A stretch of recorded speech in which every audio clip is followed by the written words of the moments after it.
आणि काय होतं ना, घरामध्ये लहान मुलं असतात आणि मग त्यांचे लाड करायचे, त्यांना खायला प्यायला द्यायचं म्हणून त्यांना क्रीमचे बिस्किट, वेपर्स, चॉकलेट्स अशा अनहेल्दी गोष्टी आपण खायला देतो.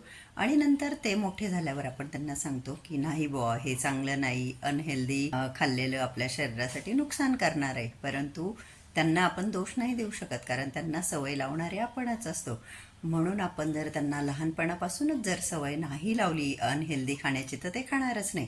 चला, आपल्या बाबतीत ते चुकी झाली असेल किंवा आपल्या मुलांच्या बाबतीतही आपण त्याच चुका केल्या असतील. परंतु आता अजून समजा नातवंड असतील किंवा ज्यांच्या घरात मुलंही असतील, तर मी असंच सांगेल की त्यांना अनहेल्दी खाण्याच्या सवयी बिलकुल लावू नका. जसं की चॉकलेट, बिस्किट, चिप्स. त्यांना हेल्दी खायला द्या. Fruit juice. अख्खं फ्रूट खाऊ शकत नसेल तर फ्रूटचा गर काढून द्या. घरच्या घरी फ्रूट ज्यूस बनवून द्या.